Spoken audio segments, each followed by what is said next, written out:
Will they show up on our list? Just push on the attendees arrow there, Dan, and you'll see who's in.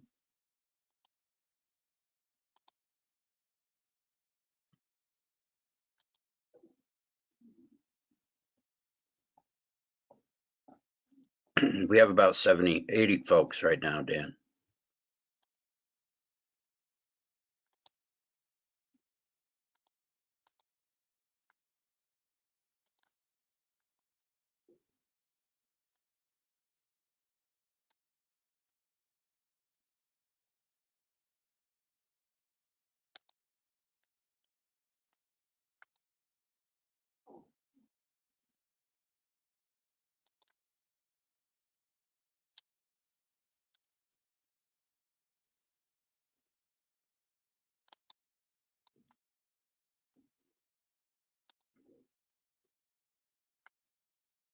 Yeah, when I hit attendees, it doesn't show me everybody, but Mr. Jarvis, you tell me when you're ready for us to get going.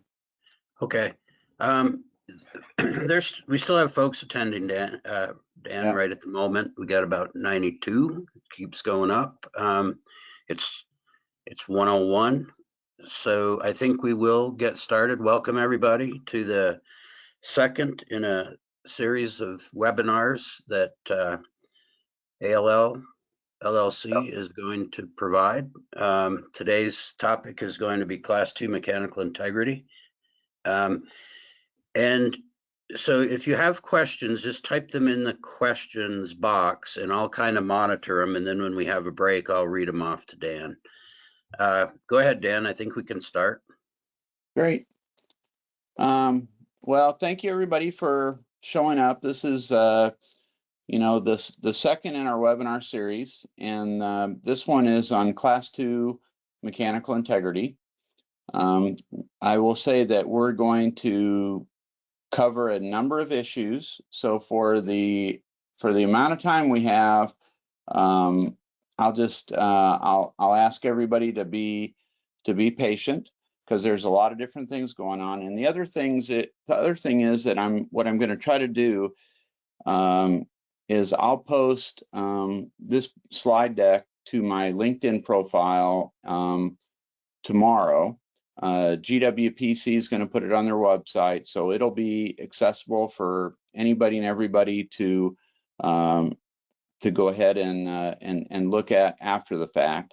And I note that because there's this isn't a typical presentation for 15 minutes that I'd make at a GWPC meeting and so forth. So there's a lot of words in here.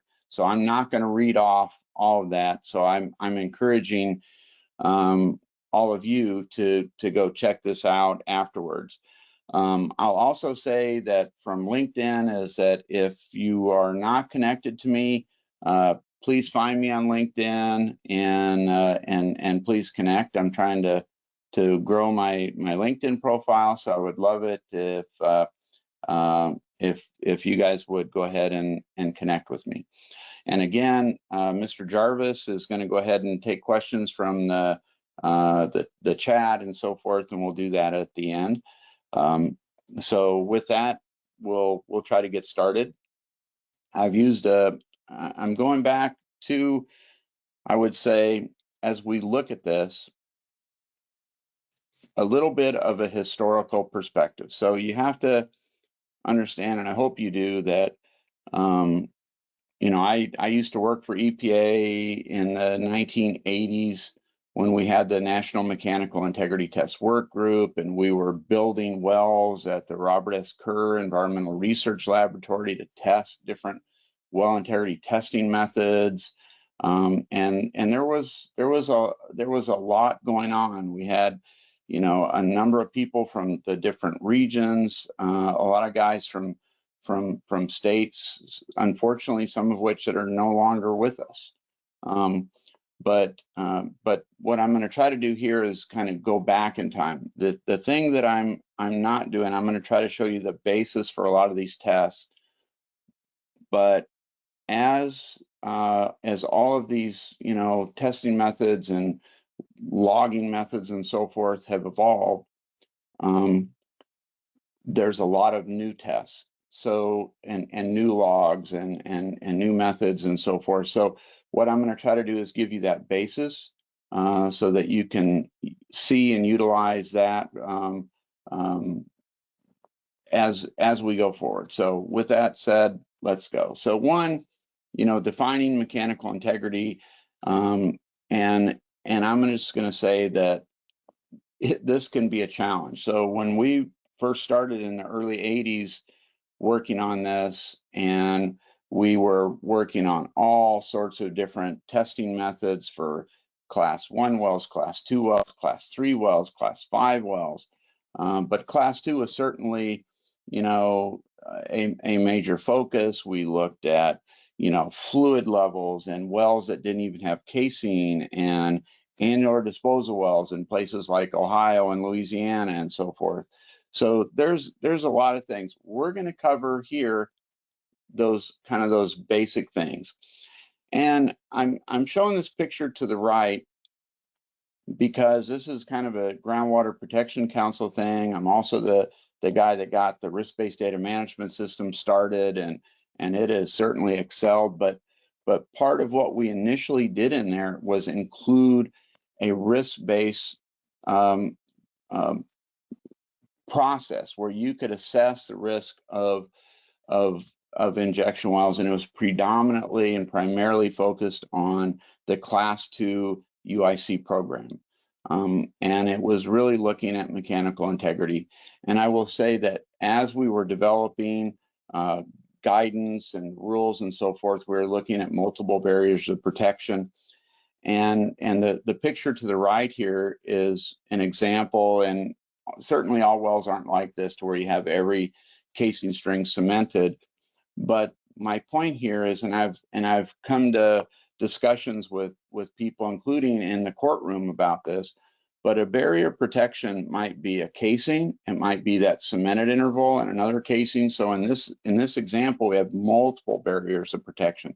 And that's one of the most significant things in protecting USCWs and the things that we're trying to do. We want to have multiple barriers of protection so that a basic loss of mechanical integrity is not likely to cause contamination to a USCW. That's not good, but the focus from EPA and providing primacy, whichever program, to state regulatory agencies and federal regulatory agencies implementing the program has been a focus on multiple barriers of protection. And within mechanical integrity, and I'm sure most of you know, there's really two parts, but a class 2 injection well needs to demonstrate both parts of mechanical integrity. Part 1, internal mechanical integrity, and I'm going to use those kind of words as opposed to part 1 and part 2, as in the federal regs and all state regs. I look at it as kind of internal mechanical integrity, which is that casing, tubing, packer, effect, and part 2, which is external. And this is really, we want to make sure there's no movement outside of the casing into an underground source of drinking water. And this can get into a lot of different things. And I will tell you, I've been in the courtroom on this as well, and so forth. But as you look at these things, you can have a variety of different well types, and that's the thing that we all need to understand. I know, and I'm sure everyone does, but a lot of class 2 injection wells can be converted production wells that that used to produce oil and gas and now are used for injection. So they may have old perforations, they may have a variety of different things. So this can be really critical. And I know at one of the past GWPC meetings, and we've seen this through the history of GWPC, is even on on part 1 mechanical integrity or internal, you may have issues with fittings leaking or whatever, and you're trying to find things to fix those things as well. So that's going to be, kind of doing that remediation, reclamation. To do that is a little different. Today, we're going to really just go through the testing methods. So internal mechanical integrity, and I got to point out, one of my great friends and mentors, Tom Richmond, who's no longer with us. He was the oil and gas director of the state of Montana, Jim Helverson, state of Montana, great guys. But we did, I put together their primacy application for Class 2 UIC, and we did a lot of things in teaching them about, mechanical integrity and introducing them to the Groundwater Protection Council. So that's one of the things that I really hope that the folks on here, if you're not completely familiar with the GWPC and the documents that they have, it's really incredible. So for instance, we've gone through a mid-course correction. GWPC has those documents in their library and a lot of others. So it's a great source when you're trying to look for, a past methodology or past work or guidance documents or all sorts of, state reviews or other things that dig not only into mechanical integrity, but certainly other things. So there's a lot of resources that go into how a lot of these things were developed. But for part one, mechanical integrity is typically, demonstrated through a standard annulus pressure test. An initial standard annulus pressure test is conducted prior to injection operations, commencing. Now, back when, when I was at EPA, we had a lot of Class 2 injection wells, the majority of which were authorized by rule. And those wells certainly didn't have a standard annulus pressure test, either part 1 or part 2 done before they were injecting, but they had to do that when the program was initiated. And anyway, those tests are repeated on an ongoing basis, but they can still depend on the circumstances and the configurations of the well. So for instance, we did in Pennsylvania the Bradford test on wells that didn't have casings throughout the entire well or other situations. So there has to be other methods that we can look at to consider and make sure that we're injecting in a compliant and protective manner. So part 2 of mechanical integrity, or external, is certainly required to demonstrate that there's no significant fluid movement into USGWs through vertical channels or pathways adjacent to the outside of the wellbore. So this is a really big thing where we're trying to show that injection fluids are going into the permitted injection interval, that they're not going outside of the casing or anything like that, that there's not any problems. And this can get complicated because as you think about the different types of Class 2 injection wells, we can have Class 2 gas storage, we can have Class 2 disposal, we can have Class 2 EOR, which could be water, could be fresh water, could be brine, could be CO2, could be a variety of different things. And we could be doing, disposal of different things too. So as we look at those different programs and types and so forth, understanding that and really looking at that with a keen eye is certainly important. So as we look at barriers of protection, this is, another thing really kind of that I pulled out from the hydraulic fracturing world. But it still applies to us as we look at those different potential barriers of protection, both multiple strings of casing, multiple barriers of cement. And even if every string of casing isn't cemented, which I would say is more common, especially in the conventional world, those barriers are still there. And generally, we're always looking for at least 2 barriers of protection in the UIC program. So some of the tests, and this is and this gauge, before I move on, one of the things that we really looked at as we got into the mechanical integrity test work group that is still applicable today, here's a 600-pound gauge. Maybe you're doing a pressure test of 300 pounds. I can tell you that I have gone to sites where I've had to stop a test because we're going to test at 300 pounds or 500 pounds, and somebody shows up with a 10,000 PSI gauge, and that doesn't work. So you want to be testing in the middle third of that of that gauge. That's where these gauges, if you're looking at a gauge or even a pressure transducer or whatever equipment that you're utilizing, you want to make sure that the test that you're doing is appropriate for the equipment you're using to measure. So internal integrity, and what I looked at here is I'm using as just as an example. I thought maybe better to use a state example than just to do it generally. So we're going to look at how the state of Texas does this for class 1, our class 2 injection wells for internal integrity. So, one, an internal integrity test is required prior to injection, every 5 years afterwards, more frequently by permit special conditions, say, wells with a short surface casing or different things that the commission may determine, which I think is very applicable. You may be required to do one after a workover, when a tubing and packer is done, or when casing is repaired, or you have to do some sort of remediation job, or whenever mechanical integrity is in doubt. So in those things, and the list could really kind of go on from here on an overall basis, but there's times where you need to do that. And I've seen, somebody moves a packer up and down, or they've had a leak and they go in and, squeeze a resin or cement or some sort of different thing to address that. And when you get done, you need to do another test. And, the commission has their Form H5, which, you have to provide notice to a district office, which is very common throughout different states and state land offices and the BLM and so forth in doing that. And also DOI, BIA. So we're, if we're going to Osage County, Oklahoma, you have to provide some sort of notice.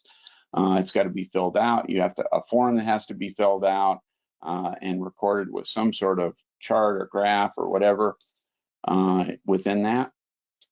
Some of the requirements that they have, the Railroad Commission has particular specific requirements.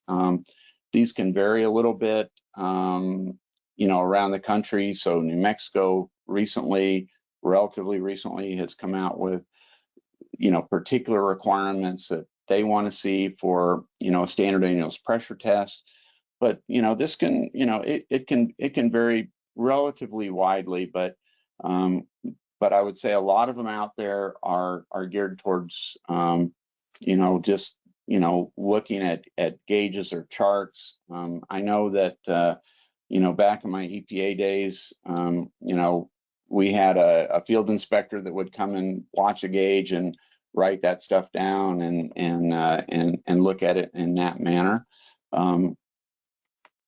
So some of the test requirements that the state of Texas have, they've got different, requirements for different pressures and so forth, relative to injection pressure and so forth. I would say these have also and are evolving around the country. And I'll also note that, to the right, I'm showing, they've got a couple of different kinds of tests, but we're looking at a chart here.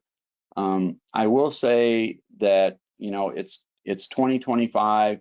My preference is to use a pressure transducer when you do these tests. We do these all the time with mechanical integrity tests, or if we're looking at gas migration investigations, or trying to look at build up on any sorts of things maybe prior to plugging a well, or a variety of different things.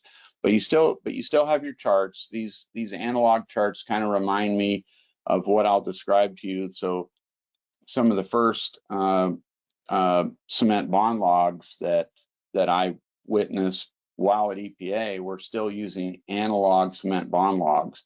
And the problem with that is they were easily manipulated. And so we're looking at it, and we're in a time where technology has gotten better, and we can do that more and give more confidence to the testing methods that we're using. But still, you can still use a chart.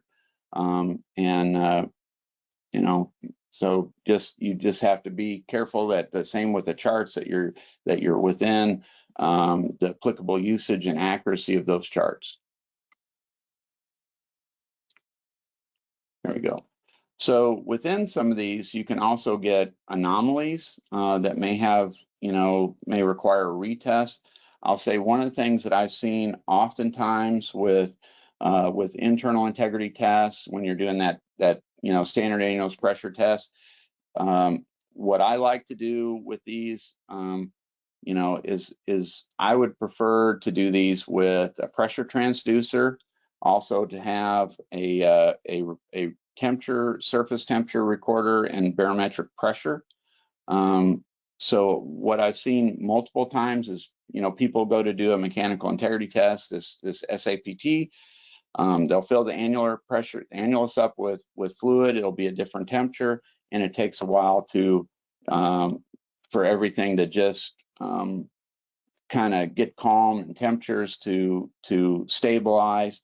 And I've seen too many times where people fill the annulus up with completely up with fluid to do a test, and then they'll immediately try to do a test, and the pressures will vary, but they're not accounting for those temperature fluctuations. So by doing something to be able to, like, if you're going to do that, if you're going to do an annulus pressure test and you're doing those things, give your well a little bit of time to stabilize. And that's part of what I note is that depending on the time of year you're in, you can have big fluctuations in barometric pressure and temperature, and all those can affect the well itself. So there are issues of inconclusive tests, and some of these, almost like what I was just describing, require some retests and so forth. But you can imagine what some of these are, and this is really, I would say, a partial list, but this gives you a little bit of idea of some of the potential things that you could encounter. Test failure options too. A failed test, is determined by them, determined by the Railroad Commission, or if you look at this more broadly, any regulatory agency, what happens? So, if you don't have integrity, you can't inject. So you have to have mechanical integrity to be able to do injection and then address that. And sometimes, like I said, this could be as easy as letting the well stabilize, but it could be that you've got to reset a packer or change packers or change tubing or, do some sort of remediation to your casing string. Seen that too many times where, especially as you get into older wells, where couplings and so forth will do that. But some of that are things that you can help to identify using some of the methods that we're going to talk about for external integrity with temperature and noise logs and so forth like that, to help identify what might be that issue. So within that, then getting into cement evaluation logging. And I use this, general, non-denominational name of cement evaluation logging, because it's not a cement bond log. It's not necessarily a radial cement bond log or any one of the different types of logs that are out there. But just, this is kind of a general category of those logs that you can utilize in looking at cement. So cement evaluation logging, it's really used, to locate cement outside of that wellbore casing, to see, the type of bond that you have.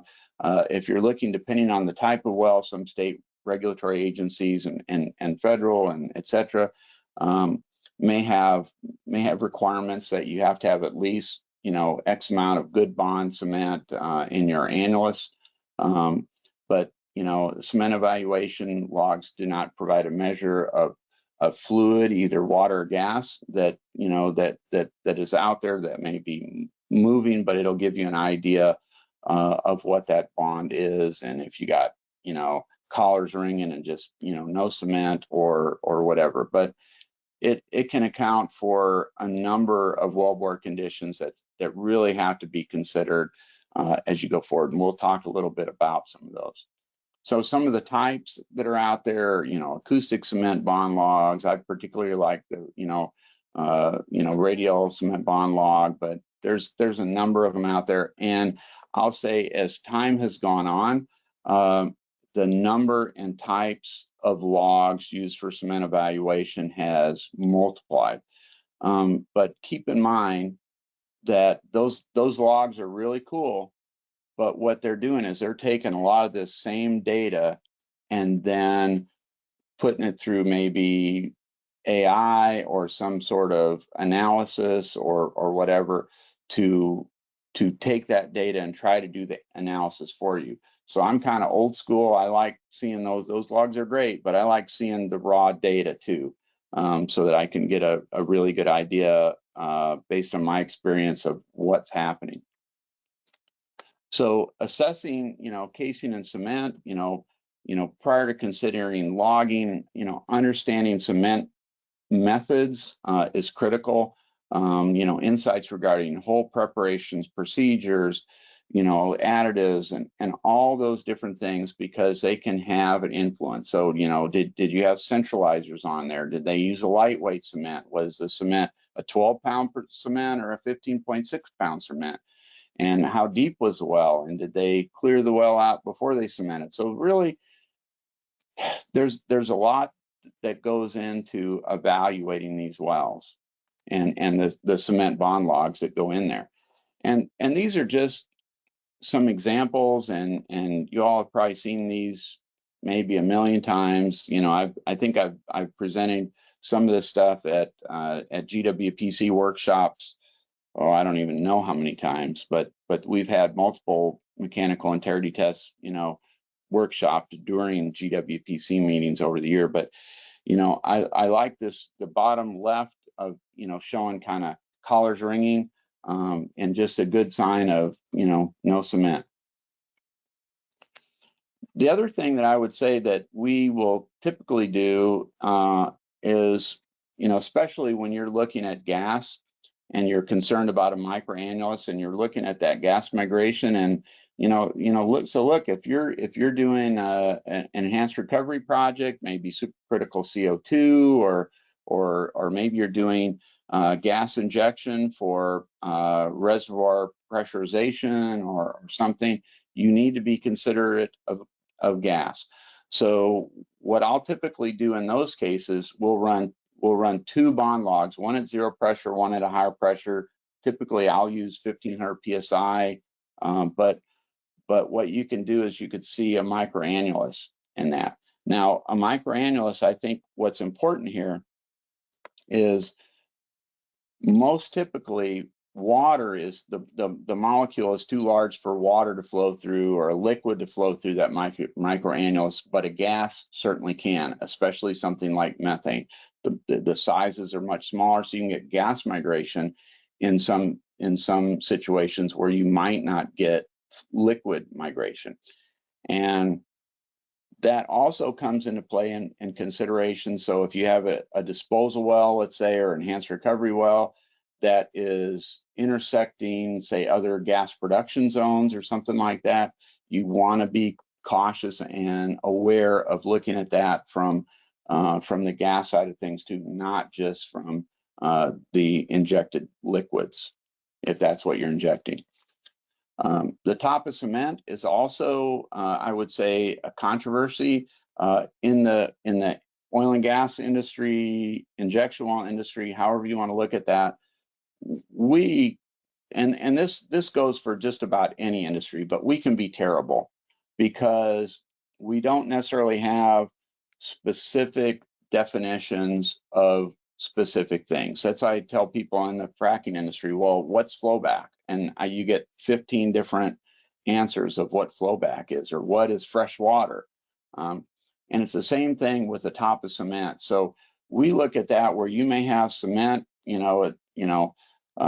at one depth, but really the effective top of cement for that well could be, hundreds or thousands of feet below that, the highest level that cement got to.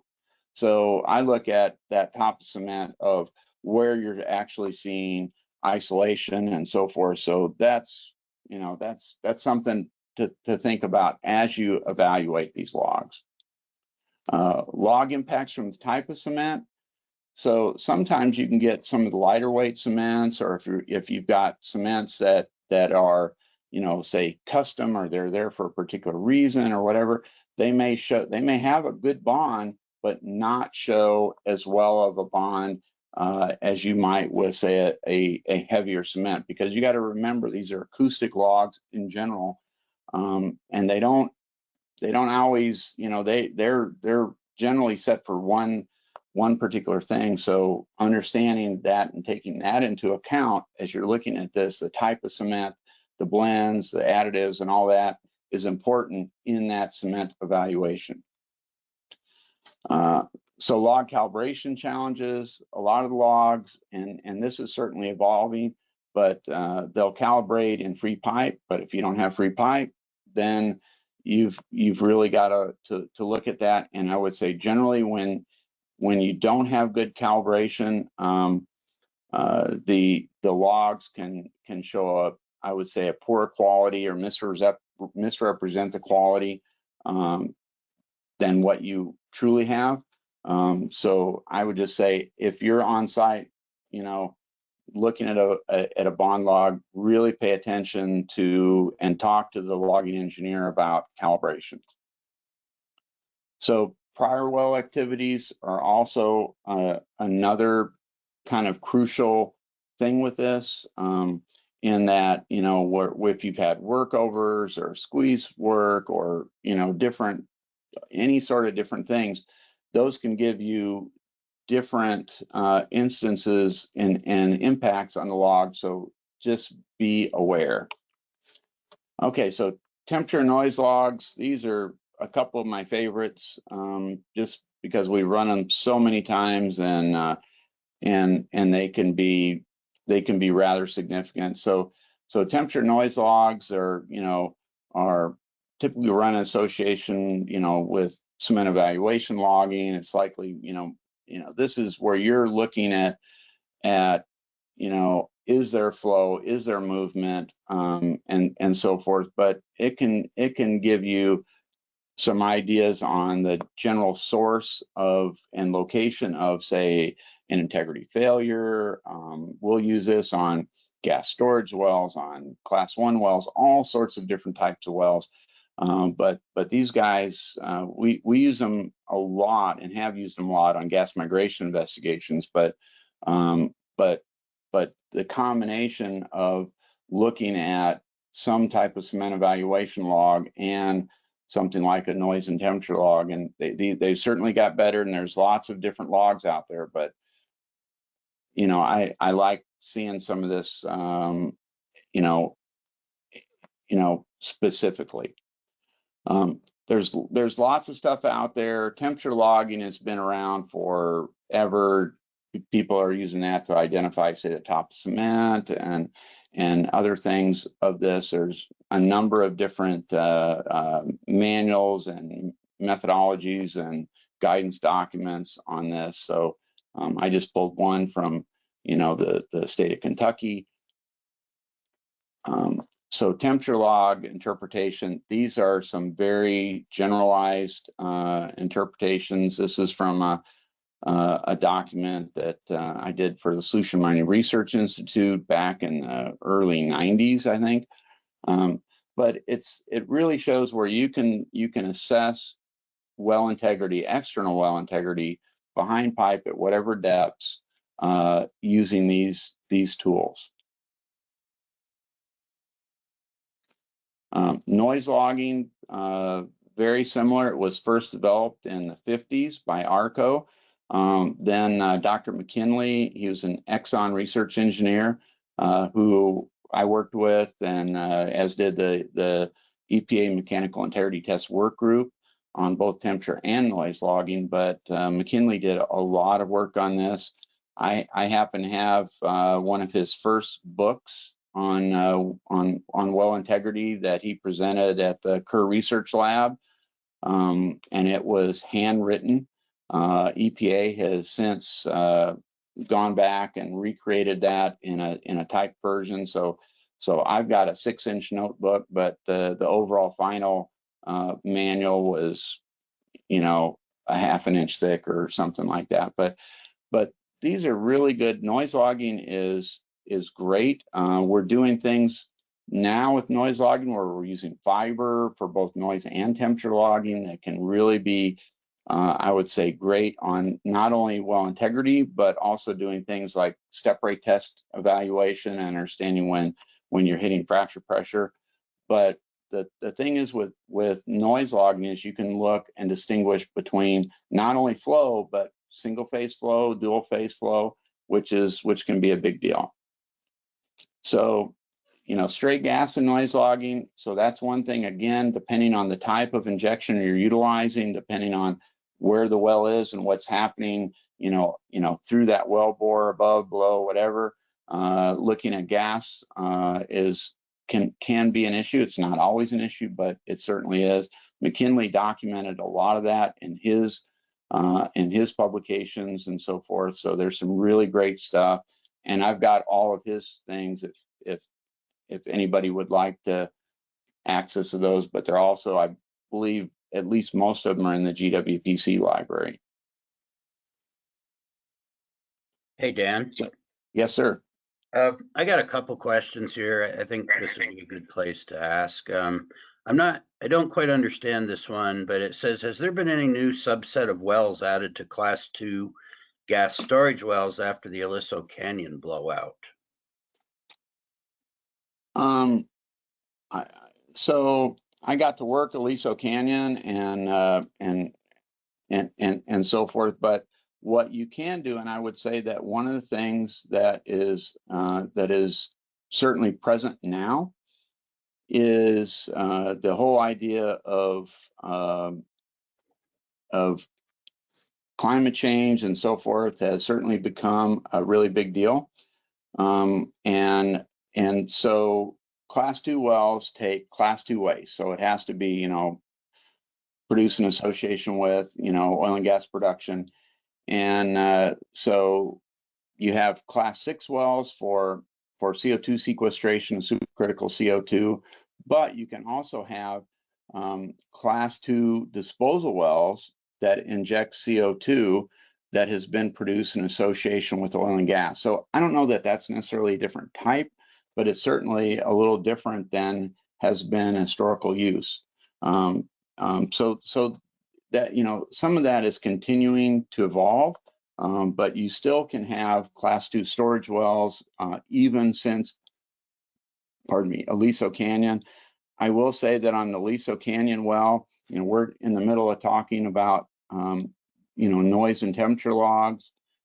One of the things that is ultra critical on doing noise logs is, you know, if you're doing, say, a noise and temperature log, you run in the hole with your noise log and you come back out at different stages, and you run in the hole to do your temperature log, sorry, and then when you're coming out, you do your audio log, your noise log, and if you're going to get good data on your temperature log, you cannot go over 30 feet per minute. I mean, that's, you know, McKinley said that in the 70s and 80s. I've held tight to that. And some of the things that what's been used by some states is they'll run in significantly faster and use a noise and temperature log really as kind of as opposed to a method of assessing integrity, but kind of a method to show a potential area of concern. So if you're running, say, in the hole with a noise and temperature log and you get a big spike and you're running in fast, you're not going to really be able to assess mechanical integrity, but you can detect if there's, say, a catastrophic leak in a well. Did you have another one, Mr. Jarvis? Yeah, Dan, there is. It was asked, how long should you wait after filling the annulus prior to running the MIT? So on a standard annulus pressure test, I'm going to say it's going to vary. So it's going to vary on time of year, temperature, the temperature of the fluid that you're filling that annular space up, how much fluid you have. So like there's been instances where we'd go up to a well and you put in, like, you know, the well is, the annular space is full, you put in maybe a quart of water. It's, you know, you really don't have to wait. But if you've got to go in there and put in, you know, a considerable amount of water because the annular space was not liquid filled, it's going to take a little while, but that's also going to, going to depend on a variety of different things, the temperature of water you're putting in there.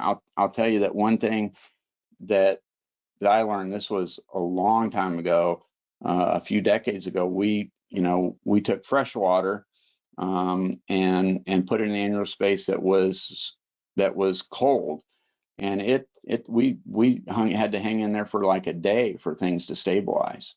So it depends on a lot of different things, as well as the temperature, as you're underground. So this is one of the other things, is when you're cementing, and we learned this in kind of the unconventional industry, is you go from, say, Fort Worth to, Bradford County, Pennsylvania, downhole temperatures at whatever, 3,000 feet or 5,000 feet would be dramatically different.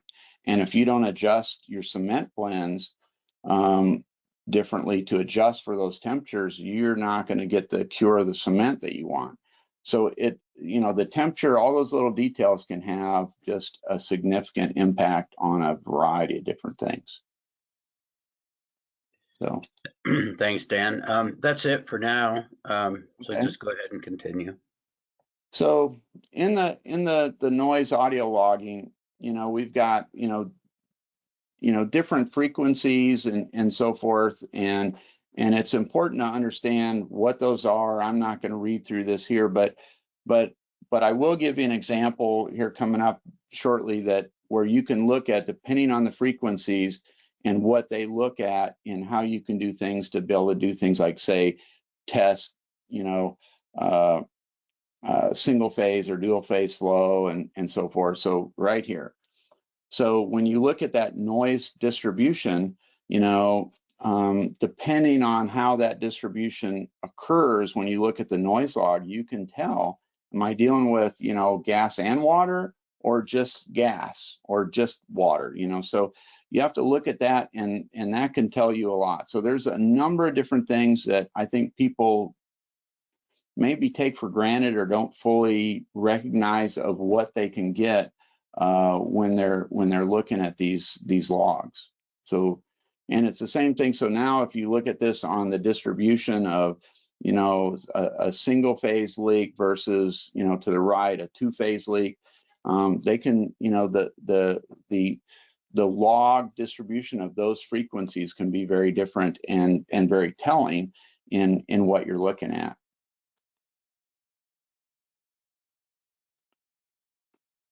So this graph to the left, this is right out of McKinley's work from 73, and we've talked about this, but the thing that you have to think about in noise logs that I encourage people to think about is that I've seen wells that had really bad cement and flow, and the noise log showed nothing. So you got to think about, if we look at this example to the left, where you see this, this constriction, this is kind of like, you blowing up a balloon and holding the end, and it, making a lot of noise, versus if you did nothing and just go, out there. So this is one of the things that a noise log does. So there's been times where I've been, fooled if I'm just looking at a noise log where maybe I have no cement and I've got flow, but it's really not making any noise because it's not moving through a restriction. And so what we tend to do is over here we have on the right, is when we're trying to evaluate, we'll put a portion of a bond log, radial cement bond log, whatever, on there to compare with the noise log. So what you see right here is I've got some better bonding here, and now I've got this restriction, or this increase in noise because it's going through a restriction. So it's like this little area right here. So you've got to look at that, but that's also why you want to have when you're running a noise log, you always want to have a temperature log too, because the temperature log may pick some of those things up where a noise log by itself won't, if that makes sense. So I'm running slow on time, but here's a another example, but this you could see over on the graphs to the right where you've got a really good bond. The noise log is really showing nothing, but I'll just say, like I'm just giving you a caution here. We're kind of looked at temperature logs, we're looking at noise logs here.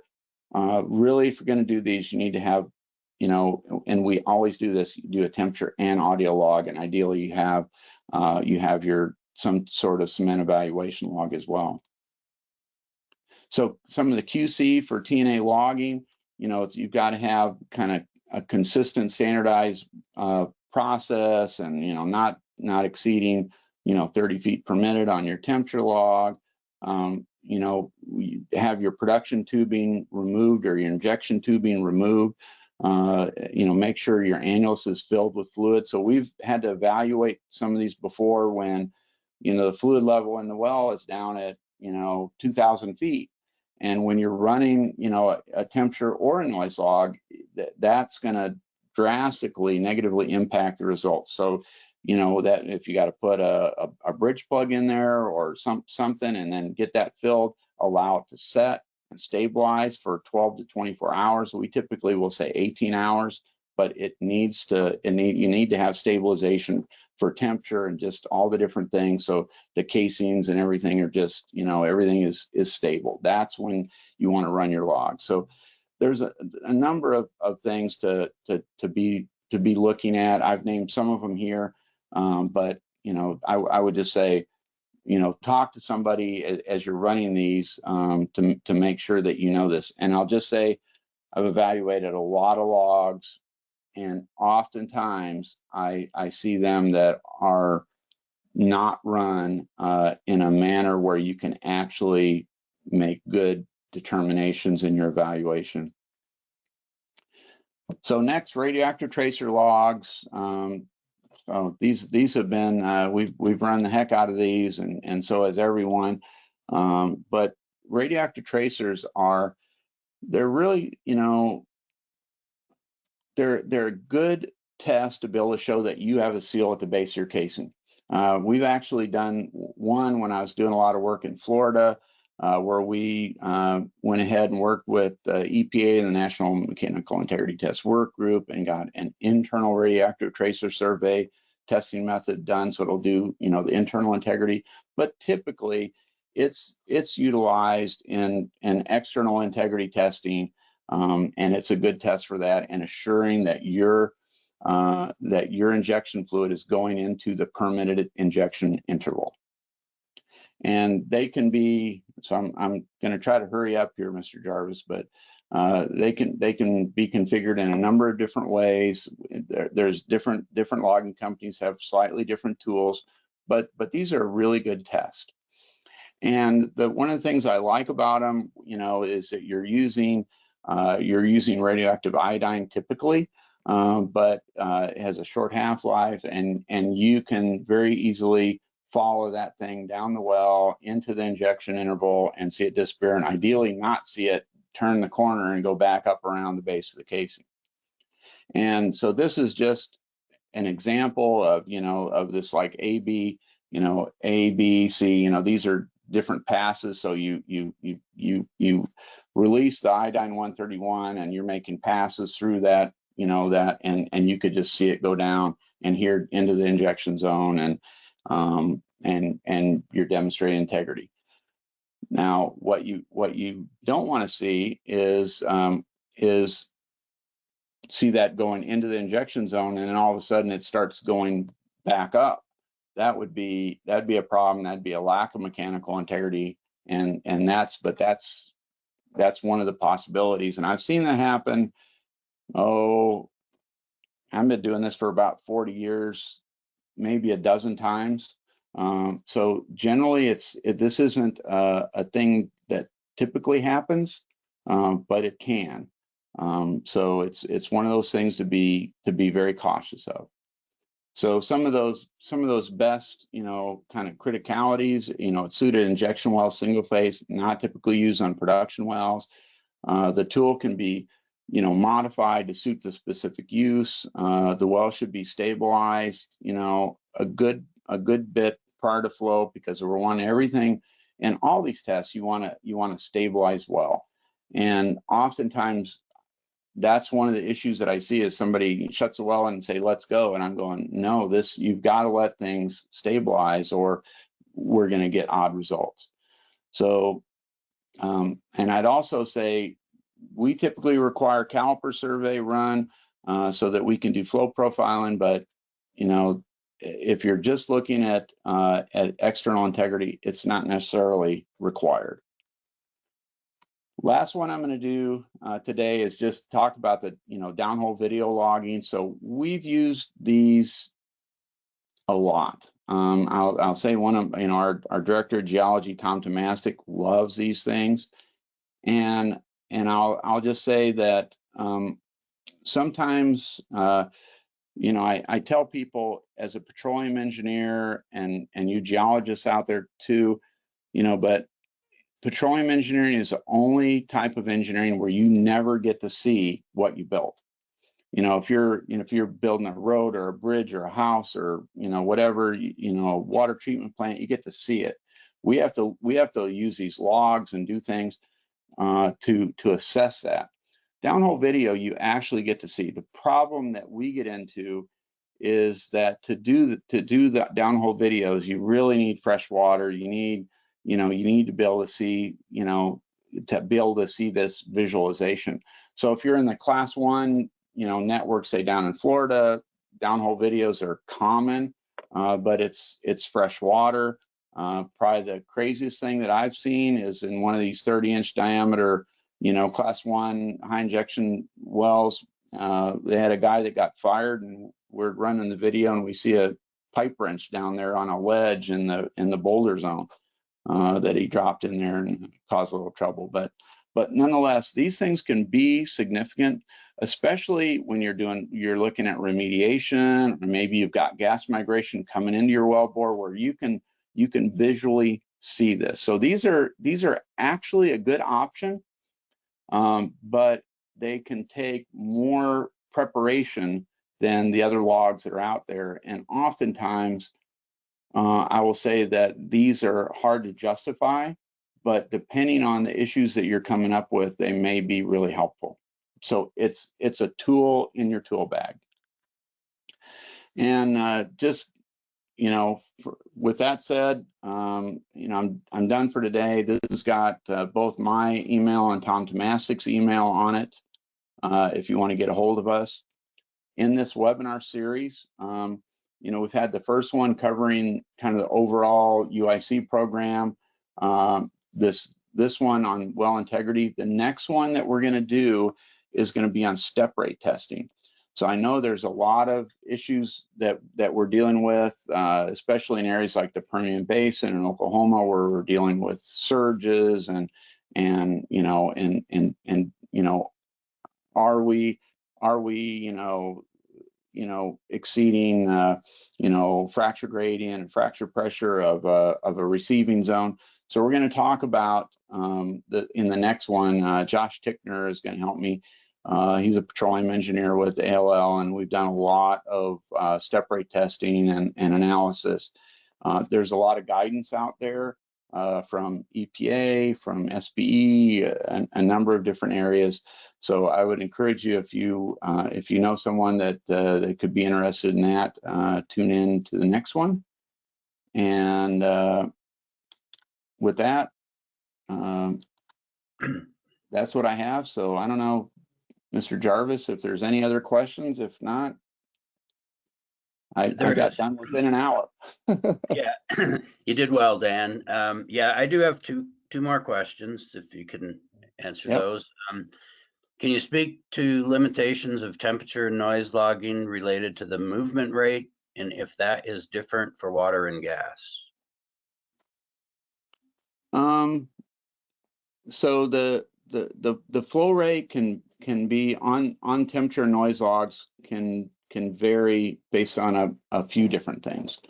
So for instance, if you listen to me talk about on the noise logs where we had we've had cases where we've had flow, but there were no restrictions. I mean, it was just you know, an uncemented annular space.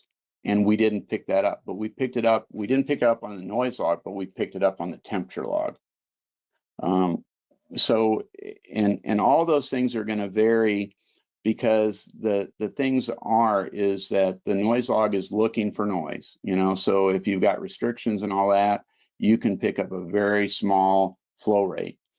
Even on the temperature log, you may have to look at a longer interval than what you're maybe specifically concerned about, because depending on the quality of the temperatures, you may have a particular area where you don't really see a lot, but if you look at it, things overall or in combination with the temperature log and your cement evaluation log, you can do that. But there's really not a volumetric limitation in general, because it depends on all these other qualifiers. So that's part of why I was saying you need to get, you know, the more accurate you're going to get is by allowing the well to stabilize more, and by being very consistent and making sure when you're doing your temperature log that you don't go over 30 feet a minute. I mean, I've seen some of these guys going 100 feet a minute on temperature log. It's just worthless.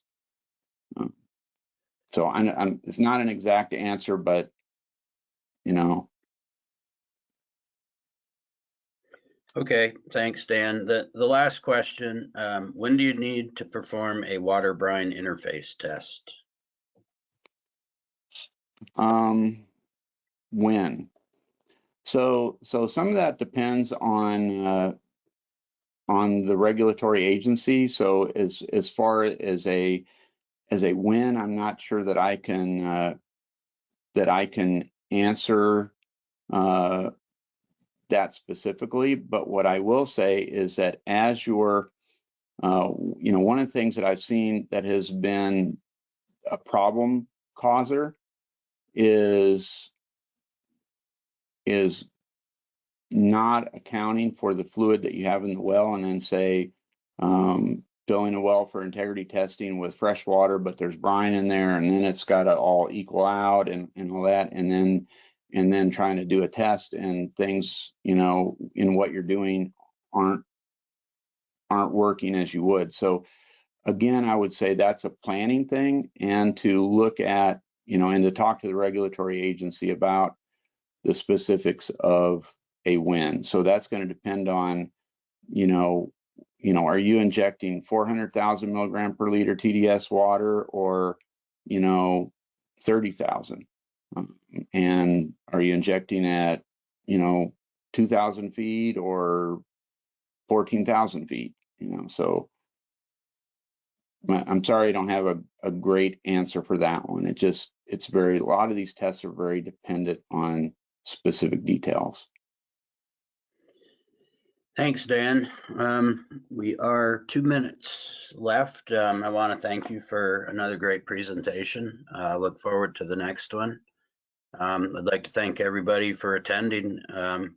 We had a good attendance today, and we'll be seeing you in the future. Thanks, Dan. Thanks, everyone.